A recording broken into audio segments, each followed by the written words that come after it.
kesimpulan. Nah, Bapak Ibu, seyogyanya atau seharusnya pembelajaran saintifik ini sudah berlangsung dengan optimal, Bapak Ibu ya. Bapak Ibu, siapa yang harus saintifik dalam pembelajaran?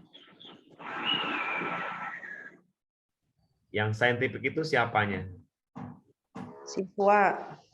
Siswa, ya betul. Proses pembelajaran itu harus saintifik ya, gitu ya dalam kurikulum 2013. Nah, tentunya student center menjadi fokus ya. Jadi yang harus saintifik itu ya siswanya. Jadi kalau siswanya mengamati, jadi bukan gurunya juga mengamati, itu pasti kan sebagai observer ya. Siswanya semuanya, semua siswa melaksanakan kegiatan mengamati. Semua siswa seharusnya juga menanya, ya bisa menentukan pertanyaan. Kemudian yang ketiga, semua siswa harus bisa mengumpulkan informasi. Semua siswa di kelas itu juga menalar, mengasosiasi, dan terakhir mungkin dalam diskusi atau dalam kelompok terkumpul, siswa itu juga bisa mengkomunikasikan ya di depan ya, atau menyimpulkan dari hasil diskusinya. Nah seperti itu seharusnya Pak Ibu ya. Nah, kita lihat Bapak Ibu, ini pembelajaran yang lama dulu ya, tapi ini masih diadopsi, dipakai dalam kurikulum Merdeka. Nanti tidak jauh perbedaannya Bapak Ibu ya, dengan kurikulum lama dengan kurikulum Merdeka. Oke, Bapak Ibu. Nah, kita masih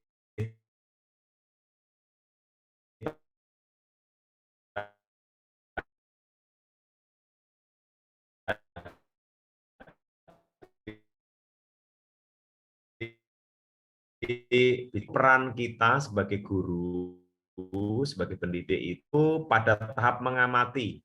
Perannya apa Bapak Ibu? Pada tahap mengamati. Kata kuncinya pada tahap mengamati, guru itulah membantu murid. Ya, sama. Pada tahap menanya, perannya apa Bapak Ibu? Pada tahap menanya, membantu murid. Saya blok kan itu. Yang ketiga, mengumpulkan informasi. Peran guru apa? Membantu murid. Yang keempat, sama, membantu murid, ya kan? Baru yang kelima, pada tahap mengkomunikasikan, baru mengatur, memberi umpan balik, gitu kan? Kemudian yang keenam, pada tahap mencipta, ini tambahan ya, jadi ke 5M tambah yang 6 mencipta. Kalau ingin mencipta, kita berikan contoh atau gagasan, ya seperti itu. Nah, Bapak Ibu, dari 5M ini ternyata yang 4 kita sebagai guru adalah membantu murid, ya, membantu pada tahap mengamati, membantu murid menemukan, mendaftar, menginventarisasi apa saja yang ingin atau perlu diketahui, gitu kan? Jadi apa aja mengamati itu, ya kan?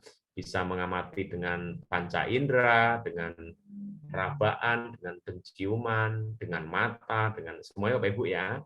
Pada saat menanya, kita guru juga membantu murid merumuskan pertanyaan. Murid nggak bisa bertanya, kita bantu cara merumuskan pertanyaan, gitu kan? Jadi nanti ada cara memberikan stimulus agar murid mau bertanya. Yang ketiga, pada tahap mengumpulkan informasi sama, kita bantu murid dan memperoleh data. Ya, susah nih. Gimana cara memperoleh data? Ya kita bantu ya, informasi bisa di mana kan, dari internet, dari perpustakaan, dari hasil wawancara, dokumentasi, dari observasi. Nah, itu kita bantu. Pada tahap menalar juga begitu. Guru membantu murid untuk menganalisis data, misalnya mengolah dalam bentuk tabel, membaca grafik, gitu Bapak Ibu ya, atau menarik kesimpulan dari hasil wawancara, ya, dari hasil observasi. Nah, itu juga kita bantu. Oke, Bapak Ibu. Bapak Ibu, kita lihat lagi ke sini. Oke. Bapak Ibu, salah satu alternatif pendekatan pembelajaran ini yang sering saya sampaikan di forum ilmiah Bapak Ibu ya, itu adalah pembelajaran berdiferensiasi. Bapak Ibu, baik yang kurikulum Merdeka, yang IKM ya, maupun yang belum 2013, Bapak Ibu diharapkan semuanya bisa menerapkan pembelajaran berdiferensiasi ya. Kalau yang IKM yang mandiri belajar tuh yang tahap 1 menggunakan kurikulum 2013, tetapi mencobalah sedikit-sedikit pembelajaran diferensiasi yang ada di kurikulum Merdeka. Ya. Kalau yang sudah mandiri berubah, yang level 2, itu sudah menggunakan capaian pembelajaran, ya, menggunakan sepaket kurikulum Merdeka, dan pasti pembelajaran harus berdiferensiasi.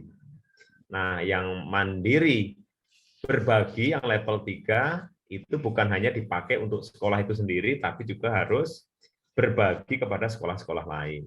Apalagi sekolah penggerak, itu sudah wajib harus menerapkan totalitas 100%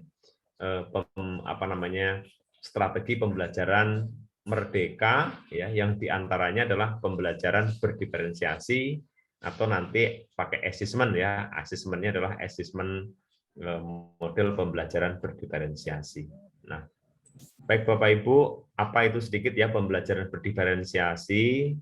Mudah-mudahan Bapak Ibu bisa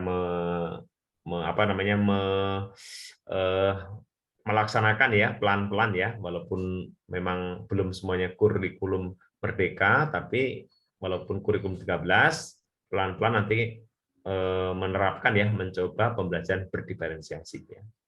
Bapak Ibu, kita ingatkan kembali, pembelajaran berdiferensiasi adalah pembelajaran untuk mendukung semua murid di kelas. Jadi yang di pembelajaran itu untuk semua murid di kelas. Ini menurut Tomlinson tahun 2000 mengatakan pembelajaran berdiferensiasi itu adalah usaha untuk menyesuaikan proses pembelajaran di kelas untuk memenuhi kebutuhan belajar individu setiap murid, Bapak Ibu. Nah, ini ya. Jadi kita sebagai guru harus menyesuaikan strategi, menyesuaikan model, menyesuaikan teknik, menyesuaikan gaya belajar, menyesuaikan semuanya terhadap kebutuhan belajar individu setiap murid. Murid yang menjadi acuan. Jadi bukan ngajar itu bukan gimana cara saya, bukan. Tapi ingat, kita itu sebagai tadi teladan, sebagai pendamping Bapak Ibu ya, dan juga membantu murid. Jadi kita yang harus menyesuaikan dengan kebutuhan semua murid. Nah, muridnya banyak. Nah, gimana kalau muridnya banyak? Oleh karena itu pembelajaran harus berdiferensiasi. Nanti bisa dikelompok-kelompokkan menjadi beberapa tipe sesuai dengan anaknya gitu ya. Nanti kita lebih lanjut. Oke. Mengapa kita melakukan pembelajaran berdiferensiasi Bapak Ibu dalam kurikulum Merdeka? Setidaknya ada 5 alasan. Yang pertama, karena dalam belajar itu tujuan pembelajaran didefinisikan secara jelas. Jadi tujuannya apa? Gitu kan. Bapak Ibu, kalau tujuan pembelajaran misalnya mata pelajaran IPA, itu kan jelas ya. Misalnya mengamati komponen biotik, abiotik gitu ya, kelas 7 ya. Seperti itu. Mengamati besaran pokok, besaran turunan misalnya dalam pengukuran. Kan jelas tujuannya. Tujuan jelas. Nah, yang hadapi beraneka ragam, ada yang low, ada yang middle, ada yang high, Bapak Ibu ya. Ada yang gaya belajarnya itu audio, ada yang kinestetik, ada yang visual. Ya. Anak kita dari beragam latar belakang, ya kan, EQ-nya, SQ-nya beda-beda. Nah, sementara tujuan pelajarannya didefinisikan secara jelas oleh kita. Apa tujuannya? Tujuannya adalah misalnya pada materi IPA itu kan ada strategi Bu, Bapak Ibu ya, ada teknik. Sementara anak-anak kita beda, nggak sama. Nah, terus harus kita layani dengan berbagai cara, berbagai teknik agar itu masuk nyaman dan diterima oleh pendidik, oleh peserta didik. Nah, itulah pembelajaran berdiferensiasi. Yang kedua, merespon kebutuhan belajar murid. Nah, ini yang penting. Terkadang kita kalau ngajar terus jalan aja, yang penting materi selesai gitu. Nah, bukan seperti itu. Kurikulum Merdeka bukan materi oriented, bukan ketuntasan materi, bukan apa namanya materi banyak harus selesai, bukan. Tetapi satu materi itu diperdalam, kemudian harus bermakna bagi siswa. Setelah itu baru bisa melanjutkan ke materi-materi berikutnya. Nanti targetnya adalah capaian pembelajaran ya, bukan lagi KKM ya, kriteria keterampilan mengajar gitu ya. Nah, ini yang pelan-pelan harus kita rubah dari sekarang ya. Bapak Ibu adalah ujung tombak ya di lapangan ya, perubahan daripada anak-anak kita ya. Apapun kurikulumnya, apapun kebijakan dari pemerintah, kalau Bapak Ibu tidak menerapkan ya, mengimplementasikan ya di kelas, maka semuanya akan sia-sia. Bapak Ibu ujung tombak, Bapak Ibu perubah siswa ya, itu adalah Bapak Ibu. Yang ketiga, lingkungan belajar. Lingkungan belajar itu mengundang untuk belajar. Nah ini, jadi kita ciptakan lingkungan belajar itu yang mengundang untuk belajar, bukan lingkungan belajar yang mencekam, lingkungan belajar yang menakutkan atau menyeramkan. Ya Bapak Ibu, lingkungan belajar itu yang enggak mengundang untuk belajar ya gitu. Nah, pembelajaran diferensiasi adalah salah satu solusinya. Kemudian yang keempat, manajemen kelas efektif. Harus efektif Bapak Ibu. Efektif itu tercapai tujuan. Apapun langkah kita namanya tidak tercapai tujuannya, itu akan sia-sia gitu ya. Kemudian yang kelima, penilaian itu berkelanjutan Bapak Ibu. Sustainable. Makanya ada asesmen, nanti ada asesmen formatif, sumatif ya. Nanti asesmen formatif itu proses umpan balik itu lebih diutamakan daripada penilaian yang diakhir itu. Bapak Ibu di sini dulu, kalau ada yang dikonfirmasi bertanya silahkan dulu ya. Bu Hartini gimana? Biar nggak ngantuk. Halo Bu Hartini. Bapak Ibu semua ada yang bertanya. Suara saya terdengar apa hilang ini? Kedengaran, Pak. Nah, silahkan kalau mau bertanya dulu ya. Masih banyak slide-nya nanti ya. Kalau udah ada yang mau dikonfirmasi.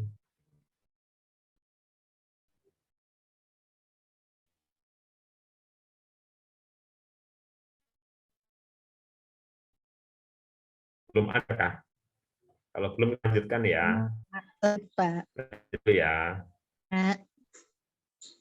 Baik Bapak Ibu, semoga tetap semangat ya. Kita ini berjauhan Bapak Ibu ini, tadi maaf ya belum menyapa Bapak Ibu, dari berbagai daerah yang luar Bogor banyak nggak ini? Ada nggak yang dari luar Bogor? Jauh-jauh ya? Atau Bogor semua? Ada yang biasanya ada yang dari di grup itu, ada yang dari mana? Dari Aceh biasanya ya, ada yang dari Jambi Bapak Ibu ya. Oke, Bapak Ibu salam kenal ya. Mudah-mudahan tetap sehat selalu Bapak Ibu. Kita bertemu via daring seperti ini ya. Kita lanjutkan Bapak Ibu. Nah, Bapak Ibu untuk memetakan kebutuhan belajar murid, Bapak Ibu, ini ada 3 yang harus disiapkan ya dalam pembelajaran kita tahun 2022, 2023 ini Bapak Ibu ya, yang sudah bernuansa Merdeka Belajar ya. Pertama adalah kesiapan belajarnya ya, seperti apa kesiapan belajar murid kita, kemudian petakan dulu. Kita petakan di kelas, kita tahu, kita amati, observe ya dari karakteristik peserta didik kita, sehingga nanti pembelajaran itu akan masuk dan bermakna bagi siswa ya. Jadi supaya pembelajaran jadi efektif Bapak Ibu tidak sia-sia. Kadang kita itu sudah sekuat tenaga misalnya ya teriak-teriak di depan dengan suara yang keras, dengan lantang. Nah, ternyata Bapak Ibu, siswa kita itu bukan anak audio gitu. Ya, bukan kebanyakan kinestetik gitu. Jadi percuma. Jadi kalau seperti hari ini juga kalau Bapak Ibunya misalnya saya kalau mendengar ya sama ngelihat saya nggak ngerti, saya pusing ya. Nah, ternyata begitu. Anak-anak kita itu kinestetik ternyata. Nah, dia mintanya adalah praktek gitu kan. Nah, kan salah ngajar Bapak Ibu. Ya kan, salah strategi kan akhirnya. Udah 3 jam pembelajaran sia-sia semuanya dan itu berlangsung bertahun-tahun gitu. Ya, itu salah satu kasus Bapak Ibu ya. Oke. Bapak Ibu kita teruskan. Nah, ini berbagai cara Bapak Ibu kalau mengidentifikasi kebutuhan belajar murid ya. Tadi kan ada 3 ya. Nah, sekarang bisa mengamati perilaku murid. Kita amati Bapak Ibu, kelas 7 baru masuk ya dari MI, dari SD. Sebelum diberikan materi, kita observe dulu ya. Kita amati anak-anak kita. Gimana perilakunya ya. Biasanya kalau kelas 7 masih malu-malu ya. Nanti kelihatan 1-2 yang penampilan dan itu kelihatan ya. Nah, ini berarti ini bisa oke diajak gaya ngajarnya dicepatin atau dilambatin gitu ya. Kita harus tahu seperti itu. Atau harus sedang-sedang saja gitu ya. Nah, Bapak Ibu ini berbagai cara, bisa juga misalnya dengan cara lain, mengidentifikasi pengetahuan awal. Ini namanya tes diagnostik ya. Bapak Ibu sebelum materi pembelajaran, Bapak Ibu bisa tes lisan dulu ya. Persepsi ya, lisan dulu, ada gambar biar tahu ya. Anak-anak, kamu sudah tahu nggak nama-nama planet? Nah, gitu kan. Sebelum menerangkan tahu gitu. Bisa juga bisa menggunakan tes tertulis ya, tes awal ya, pretest dulu ya, itu tes diagnostik ya awal-awal. Tapi itu yang kognitif ya, kalau non kognitif akan pada guru BK keadaan psikologis anak-anak kita ya, apakah ini temperamen, apakah ya emosional atau memang lain ya, BK itu kan banyak ya gaya belajarnya gimana ya, seperti itu kita lihat. Kita juga mereview, melakukan refleksi terhadap praktek pengajaran. Nah, kita refleksi setelah ngajar itu apa-apa yang sudah berhasil, apa yang belum gitu ya. Itu kita harus refleksi ya. Seperti dalam pendidikan kelas Ibu ya, salah satu siklusnya kan ada refleksi ya. Kemudian juga dengan memanggil, ini berbicara dengan murid, kita panggil wawancara bisa juga, atau membaca rapot murid di kelas sebelumnya ya, kelas 7, kelas 8 ya, atau kelas SD-nya ya, gimana gitu kita lihat. Juga bisa menggunakan berbagai penilaian formatif atau diagnostik ya. Misalnya dengan menggunakan media daring juga ngerti ya, kita tes, kita lihat ya. Baik Bapak Ibu, lanjut. Nah, Bapak Ibu masih berbicara masalah tadi diferensiasi ya, untuk mengakomodasi kebutuhan murid tadi ada 3 cara Bapak Ibu. Diferensiasi konten, proses dan produknya ya. Di kelas harus hadir 3-tiganya ini. Idealnya diferensi konten berarti isinya Bapak Ibu. Isi atau substansi materi itu harus berbeda-beda. Tidak semuanya diajarkan dengan materi-materi yang memiliki ranah C4, C5 ya, hot gitu ya. Nah, kita lihat anak-anak kita kan nggak semuanya hot. Ya kan? Harus kita mulai dari yang paling rendah, yang paling konten itu berarti yang dari mudah, sedang, kemudian ke tinggi. Kan ada level-levelnya ya, level-level materi pembelajaran. Bapak Ibu guru yang tahu terkait dengan materi pembelajaran. Kemudian dari yang kontennya itu dari yang konkret dulu menuju ke abstrak. Jadi kalau mengajarkan itu yang konkret dulu. Jangan mulai langsung ke rumus misalnya atau ke hal-hal yang abstrak. Nah, dia bingung dalam struktur kognitifnya siswa itu akan terjadi kebingungan ya, nanti akan terjadi kebingungan bukan bertambah bermakna, malah mengaburkan yang sudah ada. Ya, kalau bisa pembelajaran itu adalah menguatkan apa-apa yang sudah ada. Di SD-nya sudah ketahui, sudah ada, nah kita tingkatkan gitu. Tapi juga harus tahu dari mana kita melangkah awal itu gitu. Itu konten, Bapak Ibu. Kemudian dari diferensi proses. Nah, itu proses pembelajaran. Prosesnya itu mengajarkan ke anak jangan hanya satu cara. Banyak cara, berbagai cara.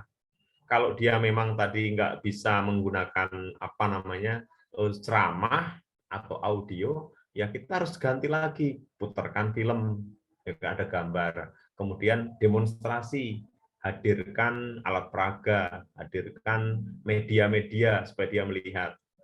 Ya, prosesnya ada yang praktek juga, berikan ke praktek, gitu. Sehingga anak-anak itu mendapatkan sesuatu yang bermakna. Nah, dia ternyata kalau praktek itu ngerti, lebih ngerti gitu ya. Kemudian yang ketiga diferensi produk. Produk itu adalah tagihannya Bapak Ibu, hasilnya. Kita tidak adil kalau apa namanya meminta kepada anak yang kinestetik, yang dia pandai merangkai alat, ya, membuat produk apa namanya membuat media ya dalam prakteknya. Terus kita tes dengan tertulis misalnya, ya tidak adil. Orang dia bisanya memang bakatnya adalah tentang mendesain produk gitu ya. Kita minta tesnya dengan produk gitu. Jadi berbagai cara, ya Bapak Ibu ya. Atau portofolio, dia dalam bekerja misalnya dia mengurutkan, menyusun alat, dia merakit bisa ya mengolah tanah dengan baik, merawat tanaman. Itu portofolionya bagus. Tetapi kalau ditanya tes pertanyaan nih, anak-anak jelaskan ya kan negara-negara yang berkembang gitu misalnya kalau IPS ya itu anak-anak nggak bisa ya karena memang dia nggak ngerti. Tapi kalau langsung nah anak coba kamu pegang alat bahan ini kemudian praktek jadikan begini, dia ngerti gitu. Nah itu adil Bapak Ibu ya, seperti itu. Oke, lanjut sampai di sini. Jika ada yang mau ditanyakan silahkan ya. Bu Hartini masih adakah bersama dengan saya di sini? Masih, Pak. Oh, masih. Oke. Bapak Ibu, nanti sebelum ke modul ya, modul ajar dan RPP, terus dulu ya. Pertama ini strategi memanfaatkan gaya belajar siswa. Bapak Ibu ya, ini tambahan buat Bapak Ibu ya. Bapak Ibu, kita sudah 2 minggu ya mengajar ya. Kita lihat, kalau anak-anak sudah dipetakan nih, oh umumnya gaya belajarnya visual. Berarti dia, anak-anak ini kalau melihat ini dari pandangan matanya, pasti akan lebih bermakna ya, lebih tahu ya, akan lebih mengena pada dirinya, yaitu tugasnya kita adalah mendorong murid untuk menggambarkan informasi dengan menggunakan peta Bapak Ibu. Gunakan peta, diagram, pewarna gitu ya. Yang menarik. Jadi kalau ngajar ya jangan kecil-kecil ininya, petanya kecil nggak kelihatan di belakang, kemudian diagramnya nggak jelas atau nggak ada warna-warnanya. Anak-anak akan ngantuk ya. Dan nanti akhirnya pembelajaran tidak efektif ya gitu. Jadi ini hal-hal yang kayak gini kita perhatikan.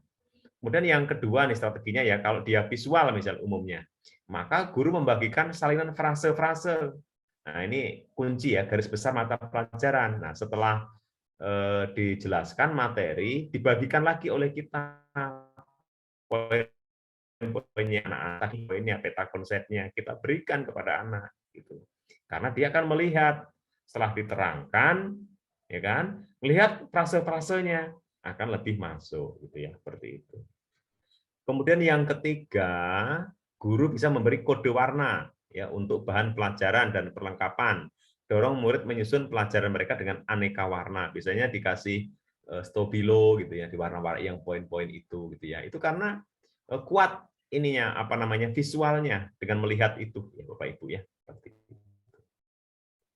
Oke, ini yang visual. Ini hanya beberapa contoh ya bagaimana mendorong anak-anak yang gaya belajarnya visual ya. Ini pasti ada di kelas kita ya. Oke, lanjutnya. Nah, kalau gaya belajarnya auditory, audial nih. Dia suka mendengarkan. Maka gimana strateginya?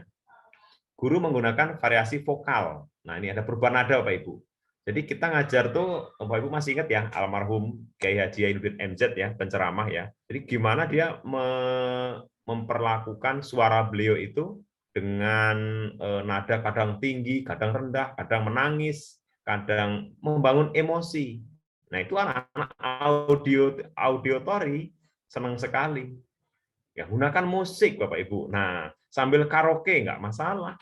Kan anak-anaknya anak audiotori, senang dia. Kan seperti itu, akan lebih. Jadi misalnya pelajaran-pelajaran itu dibuat saja puisi, lagu-lagu gitu ya, akan senang ya, akan lebih masuk. Kemudian, nah ini guru mengajarkan nada sesuai dengan cara guru menguji ya. Terus guru menggunakan pengulangan. Nah, minta nih Bapak Ibu, siswa itu menyebutkan kembali kata kunci. Nah, ini yang penting, pengulangan ya. Kita minta. Nah, barusan tadi yang diajarkan itu apa? Nah, ditanya kembali, konfirmasi. Itu namanya auditory ya, seperti itu. Kemudian setelah segmen pengajaran, kemudian memberitahu ya kepada teman-temannya, suruh bicara ya, karena kan audio biar mendengar ya gitu. Nah, seperti itu. Dan lain-lain ya, ada musik juga Bapak Ibu ya, itu lebih senang. Nah, yang C, bagaimana kalau gaya belajarnya kinestetik? Nah, kalau kinestetik lain lagi. Gunakan alat-alat, media-media, alat bantu untuk merangkai. Ya, biasanya praktikum, ya, praktek gitu. Ciptakan simulasi kayak demonstrasi ya. Nah, ini senang pembelajaran di luar kelas ya kan, gotong royong, kemudian mengamati gitu ya. Nah, menggunakan dibantu LKS ya. Nah, Bapak Ibu nanti idealnya LKS-nya beda-beda Bapak Ibu ya. Beda-beda. Jadi tidak sama LKS-nya gitu ya, berikan ya. Nah, ini guru dan semuanya Bapak Ibu ya, yang kinestetik adalah biasanya pelajaran PJOK, IPA juga begitu ya, sama. Seni-seni budaya ya. Terus ya prakarya dan yang kinestetik ya. Bahasa Inggris juga kinestetik itu kalau misalnya dengan gerakan-gerakan main drama bahasa Indonesia ya. Juga audio juga banyak ya itu untuk bahasa Inggris ya, mendengarkan ya. Nah, seperti ini contohnya. Oke, Bapak Ibu, ini asesmen dalam pembelajaran ya. Ini saya kira kalau asesmen itu hanya khusus untuk sekolah penggerak ya atau kurikulum merdeka, Bapak Ibu. Pembelajaran itu dirancang dengan mempertimbangkan tingkat pencapaian peserta didik saat ini sesuai kebutuhan belajar serta mencapai karakter dan perkembangan mereka. Nah, kemudian pembelajaran dirancang untuk membangun kapasitas belajar siswa ya, menjadi pembelajar sepanjang hayat. Jadi kita ciptakan grow mindset ya, pola pikir tumbuh. Pola pikir yang tumbuh. Oke, kemudian kegiatan belajar mendukung perkembangan kognitif ya dan karakter. Nah, biar berkelanjutan Bu ya, karakter dan perkembangan kognitif itu penting ya, supaya anak-anak kita ke depan memiliki perkembangan kognitif dan karakter yang lebih baik. Pembelajaran berkelanjutan dan holistik Bapak Ibu ya, pembelajaran tematik. Nanti ada basis proyek Bapak Ibu ya. Itu. Kemudian pembelajaran yang relevan. Pembelajaran yang dirancang sesuai dengan konteks kehidupan. Sebenarnya sama dulu waktu ya kurikulum sebelumnya ya, ada CTL Bapak Ibu ya, contextual teaching and learning itu ya, itu sama. Terus juga menghargai budaya peserta didik dan melibatkan orang tua dan komunitas sebagai mitra, ya, cari mitra untuk mengembangkan pembelajaran. Bapak Ibu, berikutnya kalau keterkaitan asesmen adalah pembelajaran berorientasi pada masa depan ya, berkelanjutan. Nah, yang kita ajarkan itu saat ini adalah untuk bekal hidup anak-anak kita 10 tahun yang akan datang ya. Kalau di SMP sekarang usia 13 ya, kelas 7 ya, dan 14 15 itu berarti anak-anak kita hidup nanti 10 tahun yang akan datang saat dia berusia 25 tahun ya kan.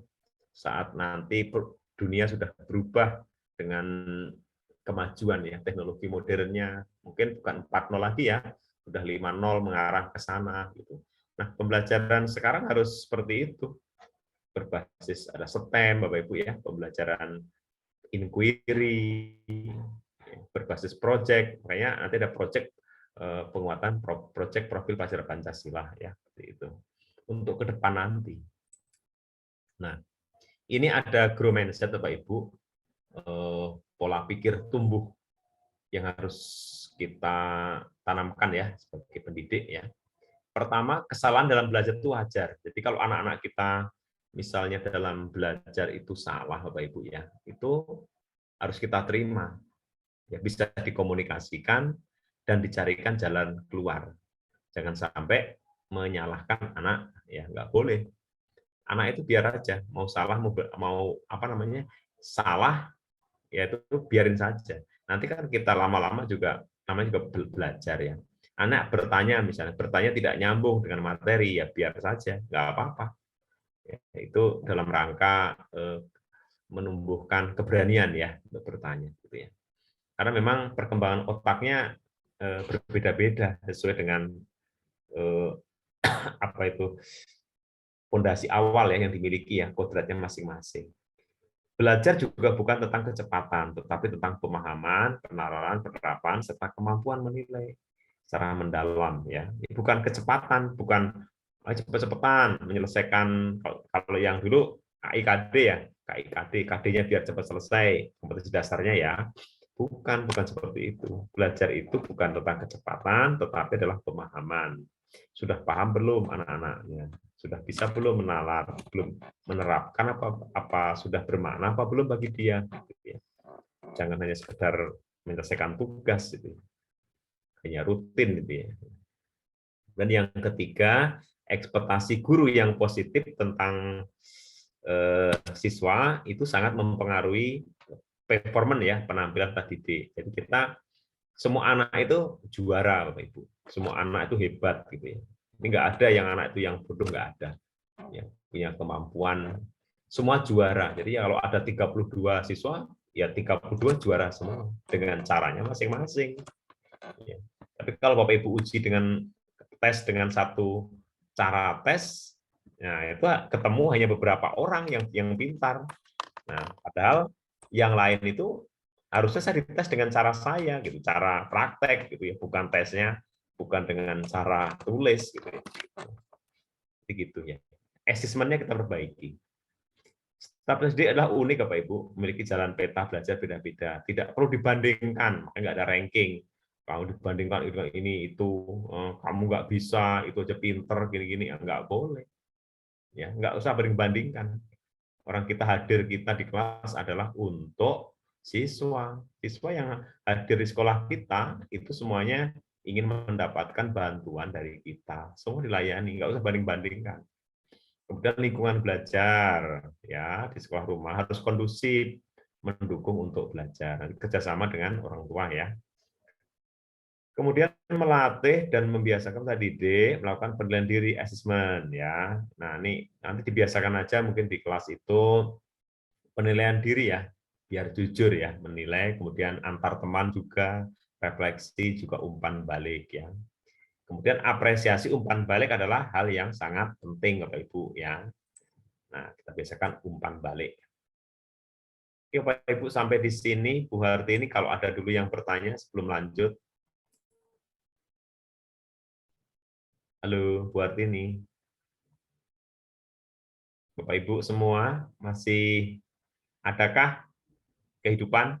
Masih, Pak. Masih. Masih, Pak. Gimana Bapak Ibu? Saya terlalu cepat apa gimana? Yuk. Enggak, Pak. Enggak ya. Oke, sambil berjalan aja ya. Oke, Bapak Ibu, makasih ya sudah menyimak dan belajar ya Bapak Ibu ya. Memang kalau apa ya, karena kita ini kan bertambah umur ya, bertambah usia dan semakin lama semakin tua. Jadi kalau nggak diupdate gitu ya lama-lama lupa Bapak Ibu ya. Kita harus belajar, harus seperti itu. Saya juga bukan bermaksud untuk mengajari Bapak Ibu ya, kita sama-sama kebetulan saya mendapat duluan, jadi saya di fasilitator guru penggerak, kemudian di sekolah penggerak dan di pengawas mendapatkan BIMTEK gitu. Jadi kita sharing aja Bapak Ibu. Oke, itu Bapak Ibu ya. Ini nanti yang proyek penguatan profil pelajar Pancasila Pak Ibu ya, apa namanya IKM. Nah, Bapak Ibu ini ada sekolah banyak ya yang IKM ya? Banyak nggak yang udah IKM? Apa nggak ada yang implementasi kurikulum Merdeka? Ada Ada, kan? Bapak.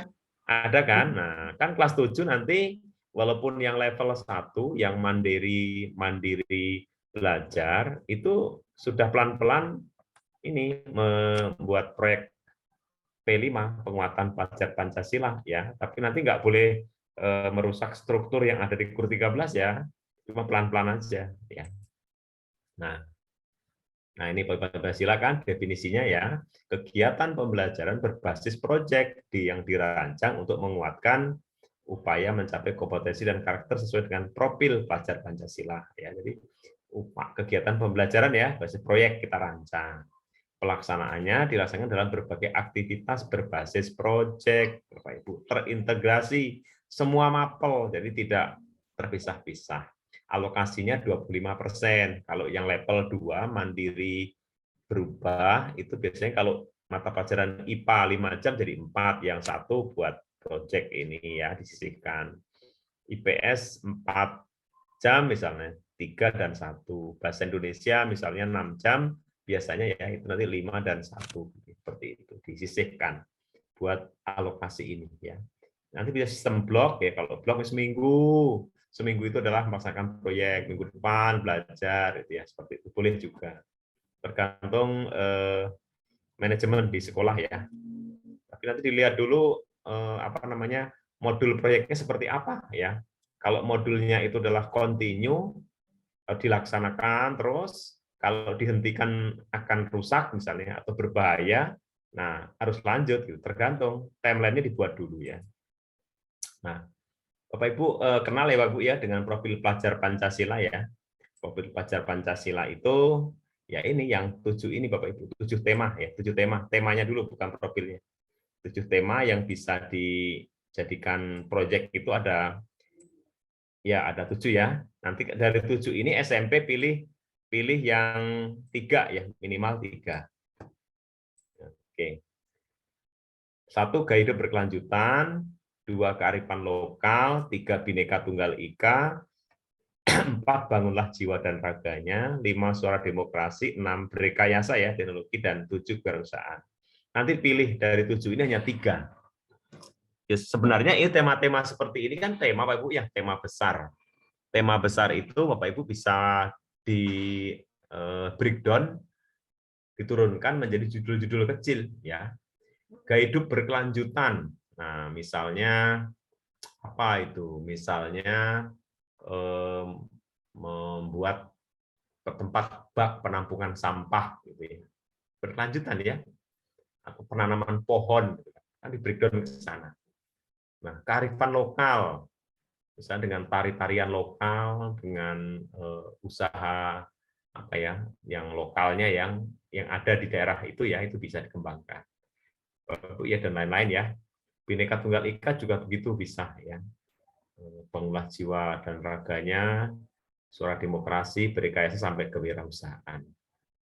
Ini yang dipilih hanya 3 Bapak Ibu ya untuk yang IKM. Oke. Kalau dilihat apa pentingnya proyek profil pelajar Pancasila, nah ini kata sama ya, masih dari Ki Hajar Dewantara, yang saya blok kuning ini ya, anak-anak dapat mengalaminya sendiri. Jadi biar anak itu merencanakan, melaksanakan, mengevaluasi, memasarkan hasil gitu ya. Kalau itu berupa proyek kewirausahaan misalnya ya, sampai mengemas ya. Nah, seperti itu. Dan bisa dihitung juga berapa untung rugi, menganalisis labanya itu ya. Nah, itu seperti itu yang diharapkan karena sekolah itu ibaratnya persiapan untuk hidup di masyarakat nanti, persiapan berumah tangga, persiapan di dunia kerja gitu ya. Jadi jangan sampai ada misleng ya, apa namanya, rantai terputus di sekolah konsepnya begini, teori kemudian di lapangan berbeda, itu jangan. Kalau bisa harus match ya, apa teori diajarkan dipakai dalam kehidupan itu yang benar ya. Baik, Bapak Ibu, ini juga prinsip-prinsip, prinsipnya tuh ini proyeknya ya holistik, ini bersatu ya, menyatu ya, kesatuan, kontekstual, nyata, mengeksplor, eksploratif, dan berpusat pada siswa ini ya, pada murid. Karena itu apa-apa yang menjadi apa namanya target adalah murid, Pak Ibu ya, murid yang harus kita layani. Oke, Bapak Ibu, kita teruskan lagi. Peserta kita 55 orang ya. Mudah-mudahan nggak tidur nih. Paham? Nggak ya, nggak tidur ya. Enggak, Pak. Asik, terima kasih. Nah, Bapak Ibu, kita saatnya sampai ke modul ajar. Nah, Bapak Ibu, modul ajar dalam kurikulum Merdeka. RPP dalam kurikulum 2013. Nah, apa bedanya Bapak Ibu? Kita lihat ya, modul ajar. Nah, modul ajar itu adalah sejumlah alat Bapak Ibu atau sarana, media, metode, petunjuk, pedoman yang dirancang secara sistematis dan menarik. Nah, gitu kan.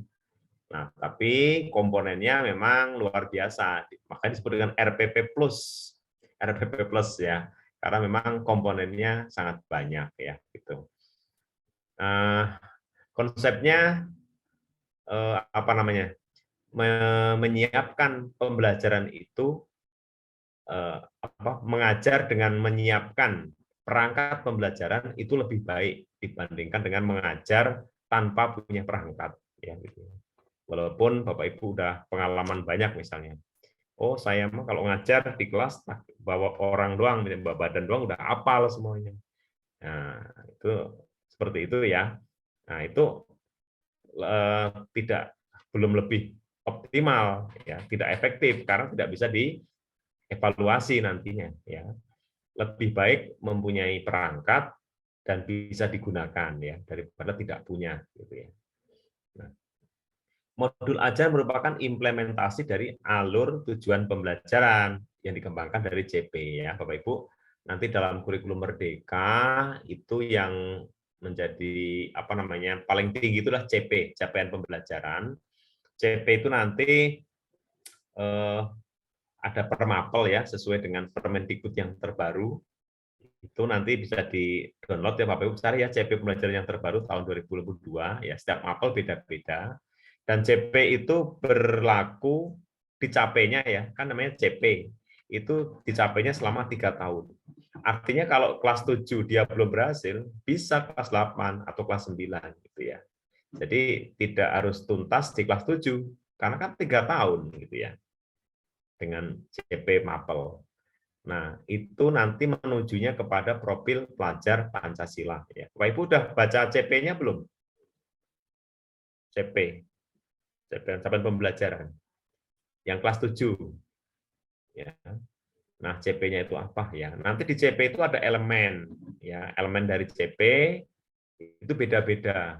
Misalnya dalam IPA itu CP-nya itu elemennya ya, itu ada pengetahuan dan yang kedua keterampilan proses ya.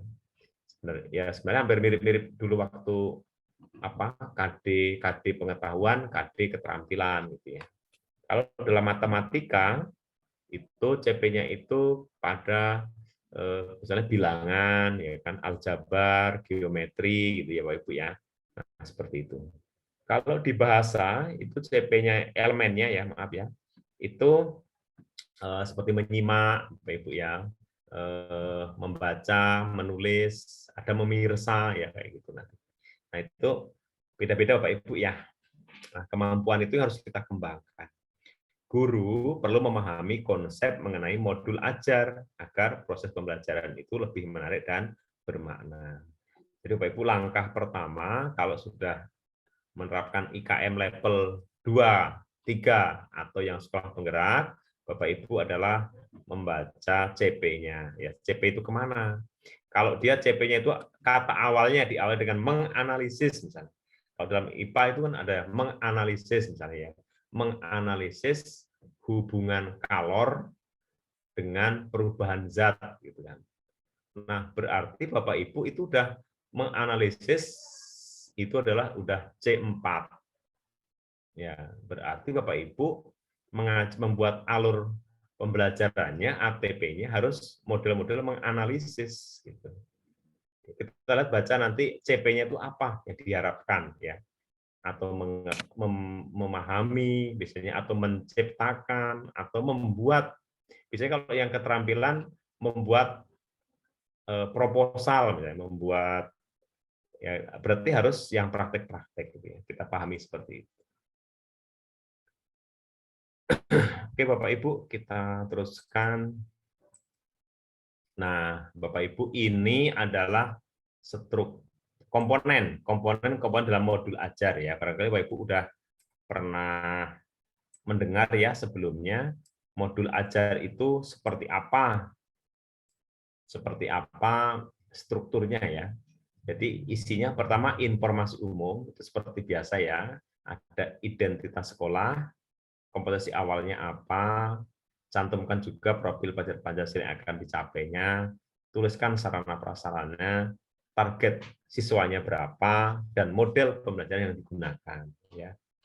Kemudian di komponen inti, ini juga harus ada beberapa yang harus kita tuliskan, tujuan pembelajaran, ya apa, pemahaman bermaknanya apa, ada pertanyaan pemantik, ada persiapan pembelajaran, ada kegiatan pembelajaran, asesmen, pengayaan, remedial, dan refleksi. Ya, Bapak Ibu, kalau RPP-nya itu di sini di kegiatan pembelajaran. Nanti ada kegiatan apa namanya pendahuluan, kegiatan inti dan penutup. Ya, jadi Bapak Ibu di modul ajar ini harus lengkap. Ya lengkap. RPP itu hanya bagian dari kegiatan pembelajaran di sini. Baru lampiran-lampiran ada LKPD atau lembar kerja peserta didik ya, atau siswa LKS. Ada bahan bacaan, ada glosarium daftar pustaka.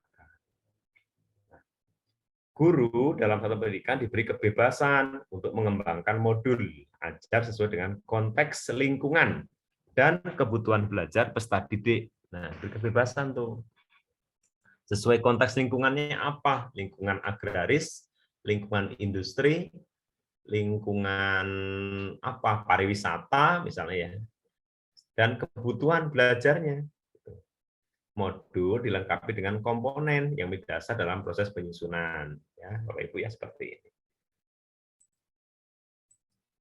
Oke Bapak Ibu, berikutnya Bapak Ibu ada yang tanya dulu tentang modul sebelum ke RPP. Bentar, lewat nih.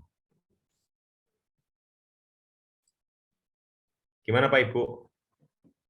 Secara umum dulu ya. Kalau besok ke mata pelajaran, silahkan ke masing-masing pelajaran ya, mulai besok 3 hari ke depan. Halo, Bu Artini.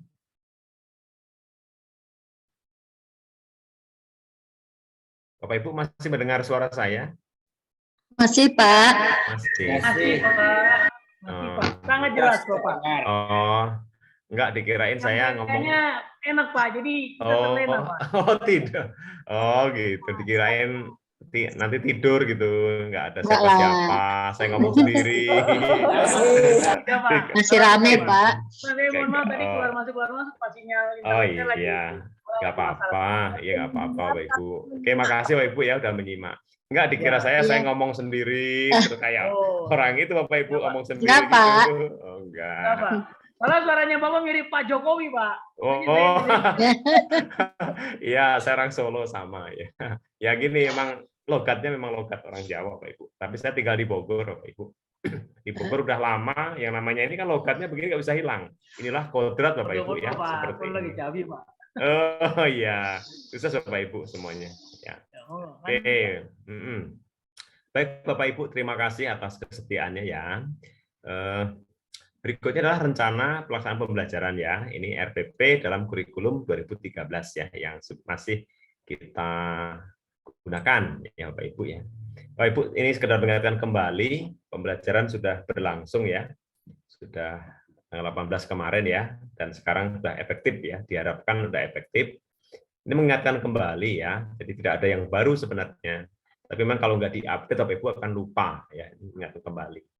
RPP itu Bapak Ibu dijabarkan dari silabus ya. Bapak Ibu udah menyusun silabus kan ya? Program tahunan, semester, program tahunan, semester, KKM, pemetaan KIKD, udah Bapak Ibu ya? Pasti sudah ya. Ataupun dari yang tahun lalu tinggal dirubah tahun, diganti-ganti ya, atau disesuaikan sedikit ya, namanya adaptasi ya, seperti itu. Nah, RPP itu dijabarkan dari silabus, kemudian mengarah pada kegiatan pembelajaran dalam upaya mencapai KD ya, dasar. Setiap guru perguruan pendidikan berkewajiban menyusun RPP secara lengkap dan sistematis ya, Bapak Ibu ya. Tadi dalam standar proses yang terbaru ada 3 ya, perencanaan, pelaksanaan, dan evaluasi. Kemudian RPP merupakan rencana kegiatan pembelajaran tatap muka untuk satu pertemuan atau lebih ya, Bapak Ibu ya. Jadi boleh membuat RPP itu setiap pertemuan, kalau nggak capek ya, nggak pertemuan. Harusnya kalau di IPA itu biasanya ya mata pelajaran apa ya, biasanya per KD. Per KD itu bisa 3 kali pertemuan, bisa 5 kali, tergantung berapa jumlah jam dalam KD itu. Ya. Sehingga satu RPP bisa dilaksanakan untuk beberapa kali pertemuan.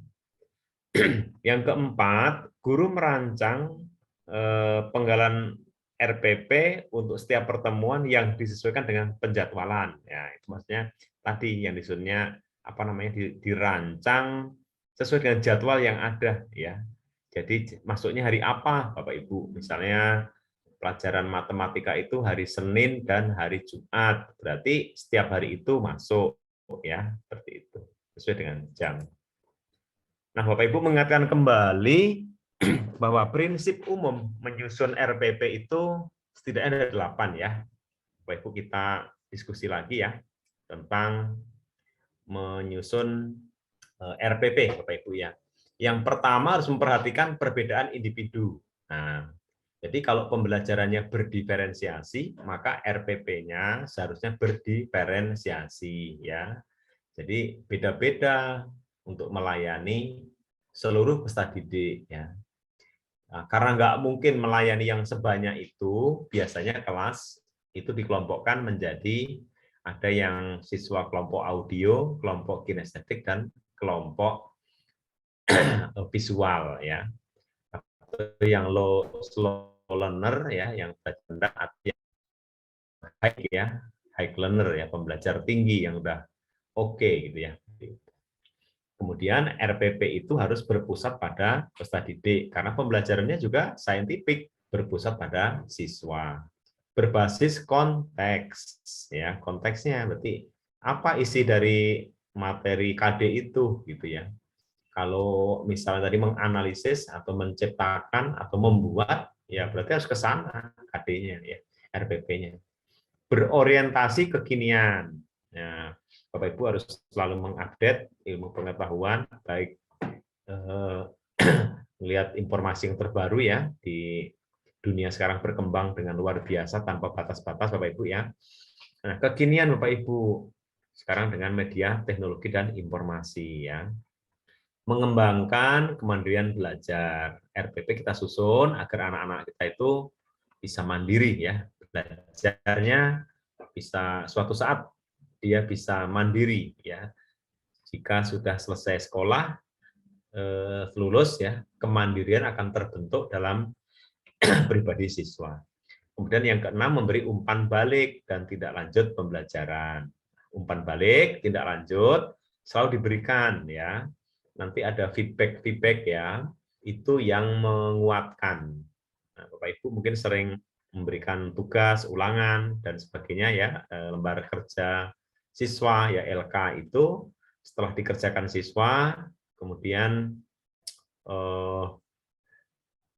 dikumpulkan, kita minta ya Bapak Ibu periksa, dikasih tulisan-tulisan Bapak Ibu umpan balik itu. Umpan baliknya itu jangan sampai mematahkan atau membuat siswa itu tidak termotivasi, jangan. Kita kasih umpan balik yang membuat siswa itu semangat ya. Ya misalnya kalimatnya sudah bagus kan, nah, tepat. Nah, lebih baik kalau ditambahkan variasi-variasi ya, bahasa gitu ya. Atau dalam pelajaran IPA misalnya, umpan baliknya prosesnya sudah benar dalam menghitung gitu ya. Namun hasil perhitungannya tampaknya ada sedikit kesalahan. Ya, mudah-mudahan ke depan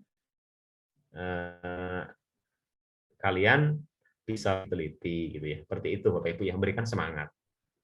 Kemudian memanfaatkan teknologi informasi dan komunikasi. Tentunya Pak Ibu ya, RPP yang kita buat dan dilaksanakan menggunakan setidaknya ya ada InFocus, ada apa namanya internet ya, yang media yang harus menjadi browsingnya ya, biar anak-anak lebih berkembang ya, mengetahui keadaan di luar kelasnya seperti apa atau di dunia mayanya ya.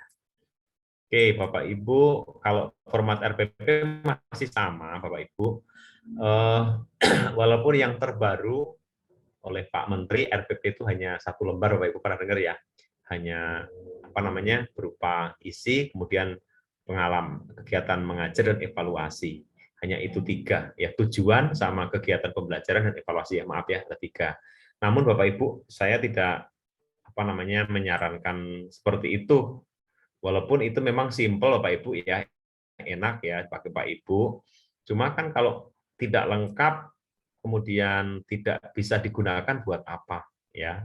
Nah, kita masih lebih baik menggunakan yang lama yang ada kompetensi intinya jelas, KD-nya ada, indikator, tujuan, terus materi pembelajarannya yang reguler, pengayaan ya dituliskan. Nah, kalau ada materinya kan enak ya Bapak Ibu ya. Bapak Ibu jangan alergi membuat RPP. RPP itu membantu kita semacam apa ya? Contekan kita Bapak Ibu dalam mengajar. Kita kan sibuk ya dengan kegiatan urusan lain-lain ya di luar sekolah. Nah, dengan Bapak Ibu ini apa namanya membuat RPP, kalau ngajar selalu di bawah.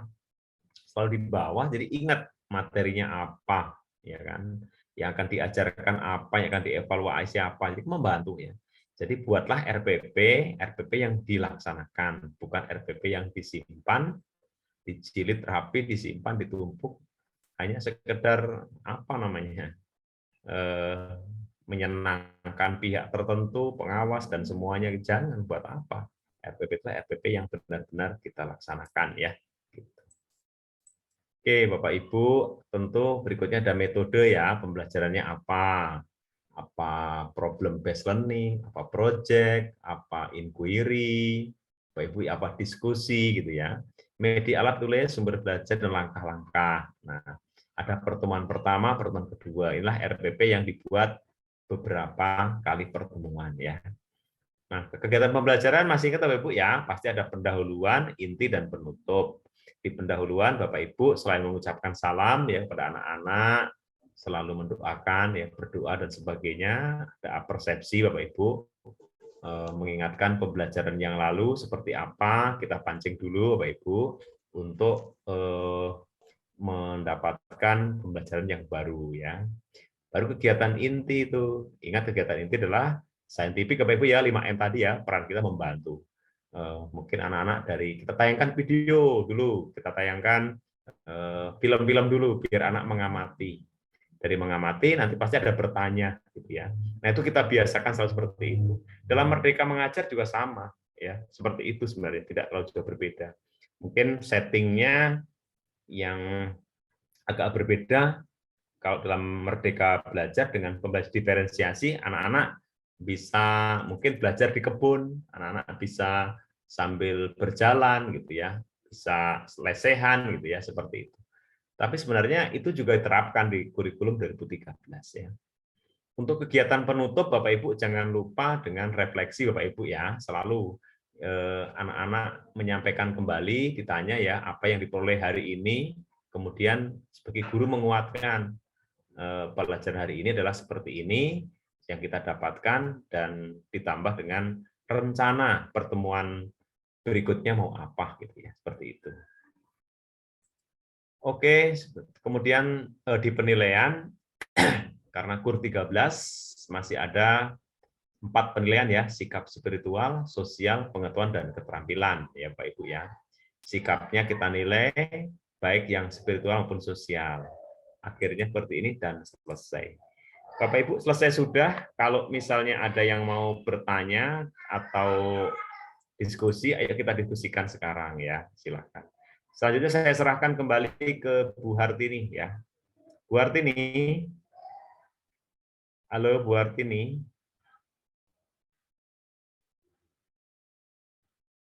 Kemana Bu Hartini? Ya, baik. Pertanyaan ya, dibuka dulu diskusi. Sudah selesai Bu paparannya? Ya, silakan Bapak Ibu yang mau bertanya, mau ada yang mau ditanyakan. Ini tentang modul ajar PP ya. Ini umum ya Pak Darno ya? Ya, betul. Ya. Sebentar, kita pada umumnya itu sama saja ya Pak ya, permapalan ya, mapalan juga ini. Kita stop dulu. Silakan Bapak Ibu, ada yang mau ditanyakan? Atau Ibu, dari mana aja nih? Banyak ya. Ada yang dari luar Bogor nggak Bu ini Bu Hartini? Dari luar Bogor, saya belum lihat. Oh, teman-teman kita semua dari sini ya, dari Bogor ya, Bapak Ibu. Ada SD juga. Makasih. Ya, sama SD juga sama ya Pak ya? Sama, silakan aja Bapak Ibu. Gimana Bapak Ibu? Iya Bapak Ibu, atau mau menambahkan atau ada hal-hal yang mau kita diskusikan ya, silakan sebelum berakhir. Mungkin capek ya, lelah ya dari ngajar dari pagi sampai baru pulang ya, jam 3. Iya, ada yang baru nyampe, ada yang di sekolah ya. Bu Sri Handayani di mana, udah nyampe rumah ya Bu?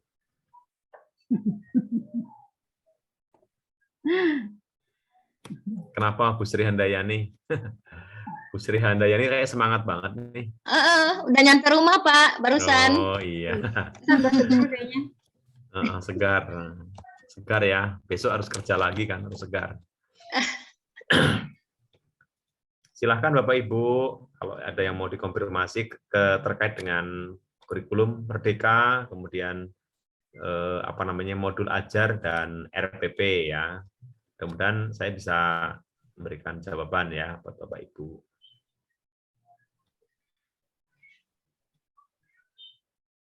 Enggak, ini di chat ada nggak nih? Satu orang yang chat ya? Oh, nggak ada, hadir doang nggak ada. Iya. Sepertinya lelah ya. Nanti kalau misalnya harusnya apa? Harus jam 1 apa jam berapa? Sore mah lelah ya. Kalau jam 1 malah sedikit masih ngajar Pak. Oh gitu. Ya, hadir Bu. Ya. Keluarnya 13.45. Iya. Pak, saya keluarnya sore 14.45 ya. 14.45 keluarnya. Oh gitu. Ya, semuanya pengabdian ya buat anak-anak kita. Gimana Bu Hartini? Ya, mungkin nanti bisa bertanya lagi untuk besok-besok ya Pak ya, di pas mapelnya mungkin ya Pak ya. Ini yang hadir mapel apa aja ya? Ini ada Bujar nih, bahasa Inggris. Bahasa Inggris, terus ya. Ada PKN. Ya. PKN. Oh iya, PKN kemarin udah ini ya. Oh iya, sekarang baru sekarang ya Bu PKN ya? Iya, tapi kemarin banyak juga di angkatan 1. Iya. Assalamualaikum. Waalaikumsalam. Mau bertanya nih? Iya. Saya dari SMP 4 Parung Panjang. Oh iya, Parung Panjang. Bu siapa ya? Ibu Romlah, Pak. Oh ya, silakan Bu Romlah. Mau bertanya nih untuk masalah modul ajar ya Pak ya? Ya. Materinya. Yang saya tanyakan apakah modul ajar itu kita gunakan untuk kurikulum 13 walaupun belum menggunakan kurikulum belum menggunakan kurikulum Merdeka, tapi modul ajar yang Bapak sampaikan itu bisa kita gunakan untuk kurikulum 13 gitu loh Pak. Itu aja pertanyaannya. Oke, langsung Bu Hartini. Ya, silakan Pak. Ya, makasih Bu Romlah atas pertanyaannya ya. Ibu IKM level berapa sekolahnya sekarang? Belajar belum Pak, baru daftar belajar mandiri. Oh, mandiri belajar. Tapi masih Ya. belum ini. Udah daftar. Ya, Bapak Ibu, implementasi kurikulum sekarang ini sekolah-sekolah ya yang sudah dinyatakan IKM itu di SK-kan Bapak Ibu ya, tidak ada dalam SK dari pusat, tidak seperti dulu. Dulu kan kalau kurikulum 2013 atau KTSP langsung semuanya brek gitu ya, serentak. Sekarang di SK-kan dulu ya. Bapak Ibu ya, saya menjawab yang dari Bu Romlah tadi. Iya. Untuk yang Mohon maaf, saya pamit dulu, ada sesuatu yang harus diselesaikan sebentar Pak. Oh iya, silakan Pak. Ya, terima kasih. Atur nuwun. Assalamualaikum semua Bapak Ibu. Ya, Waalaikumsalam. Untuk yang pertanyaan Bu Romlah, yang mandiri belajar ya, kan namanya mandiri belajar Bapak Ibu. Berarti kurikulumnya kurikulum satuan pendidikan yang lama ya, yaitu kurikulum 2013, gitu kan? Nah, berarti kalau kurikulumnya 2013, berarti RPP-nya, ya kan, perencanaannya, kemudian pelaksanaannya, cara evaluasinya masih kurikulum 2013. Namun karena ada belajar, mandiri kan belajar, artinya belajar pada kurikulum yang merdeka. Nah, kurikulum merdeka itu seperti apa? Kurikulum merdeka itu nanti bisa mengadopsi RPP-nya, RPP berdiferensiasi, pembelajarannya berdiferensiasi. Namun belum pakai asesmen ya, jadi nggak usah ada asesmen. Nah, karena nggak ada asesmen dan tidak ada semua, termasuk CP, capaian pembelajarannya juga tidak ada Bu, nggak pakai CP Ibu. Kalau CP itu diturunkan itu bagi sekolah yang sudah merdeka, yang sudah berbagi atau yang berubah, Wah Ibu. Maaf suara saya ya. Seperti itu, yang sudah berubah level 2 dan level 3 gitu. Atau sekolah penggerak. Iya. Nggak pakai CP, bukan modul ajar namanya, nanti modul ini aja, diktat modul modul yang biasa dibuat itu. Modul IPA ini gitu ya, itu boleh sama LKS kayak gitu. Bahan ajar itu. Kita kan mandiri belajar ya Pak ya. Jadi kan kita modulnya masih yang kurikulum 13, cuman mungkin dari pembelajarannya mungkin bisa kali ya. Ya. Cara untuk mencoba. Pernah waktu awal saya coba gitu, tapi lama-lama udah 3 kali pertemuan, balik lagi saya. Jadi anaknya belum familiar gitu Pak. Saya coba yang pertama gitu. Dengan penilaian gitu sebenarnya buat ini bagi kelompok dulu. Ya. Mas satu lagi Pak, boleh bertanya satu lagi? Boleh. Nah, untuk referensi, hanya untuk referensi aja ya Pak ya. Untuk referensi buku untuk kurikulum merdeka itu udah terbit atau belum ya Pak ya, dan kita bisa mencarinya tuh di mana gitu Pak? Buku apa itu, buku pengayaan, buku paket gitu. Kebetulan kan saya ngajarnya bahasa Indonesia kelas 7 gitu. Saya pengen lihat-lihat aja buku kelas 7 itu buku kurikulum merdeka teh gimana, model bukunya, nama penerbitnya apa, dan bisa beli di mana. Ya Bu, untuk di sekolah penggerak udah lengkap ya. Bapak Ibu udah sekolah penggerak nggak? Sekolah penggerak? Belum, nggak jauh kayaknya, mana ya? Oh jauh ya. Iya, Nanti bisa browsing juga. Terus Bapak Ibu udah tahu platform mengajar nggak yang digital, menggunakan itu platform mengajar, Merdeka Mengajar pakai HP ya, pakai menggunakan yang digital. Nanti kan ada contoh-contoh video, ada buku-buku juga, ada pengalaman baik di situ. Bisa ke Play Store. Play Store nanti diklik Merdeka Mengajar, diinstalkan.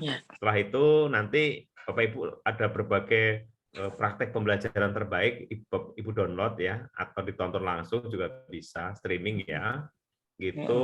Terus ada juga sumber-sumber situ loh, literatur ya, atau mencari di internet. Sebenarnya bukunya banyak itu juga. Toko buku belum ada panduan ya Pak ya? Kayak di Gramedia belum. gitu, toko buku. Mungkin nggak beredar kali Bu ya. Ada di link-linknya Bu Artini, ada punya ya linknya Bu Artini?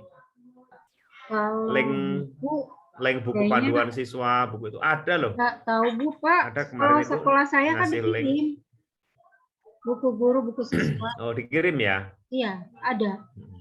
Ya, ada kan ya, lengkap. Nah, nanti bisa nanya ke Bu Artini tuh ya bukunya, atau biasanya ada linknya Bu ya, linknya yang secara soft file ya, soft copy itu ada di situ. Semua mapel ya Pak ya? Iya. Ada tapi nggak lengkap ya. Ini saya coba kirim ya. Ya, nanti di grup dikirim sama Bu Artini. Bapak Ibu silakan yang lain jika masih ada. Ini sudah di rumah semua ya posisinya ya. Udah Pak, baru nyampe. Baru nyampe, ntar lagi mandi dan deket kamar tidur.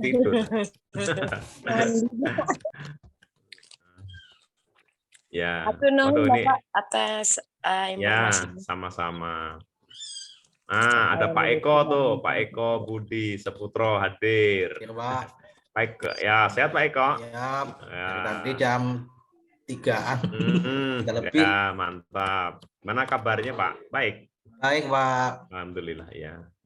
Oke Bapak Ibu ya, yang berbagai teman yang kenal ya, yang buka kamera. Bu Eli Solihat juga, Bu Paini, teman-teman semua ya. Sehat Bapak Ibu. Sehat. Pak Eko mau bertanya atau mau nambahin? Ya, saya masih belum mulai untuk karena ngajar kelas 8 dan 9. Cuma tadi bagus sekali tentang urutan RPP seperti itu. Jadi bagi saya itu menambah ya wawasan lah nanti untuk tahun depan dia mengajar kelas 8 yang sudah pakai itu Guru Merdeka. Yang kelas 7 sudah mulai. Oh iya Pak, makasih. Ya.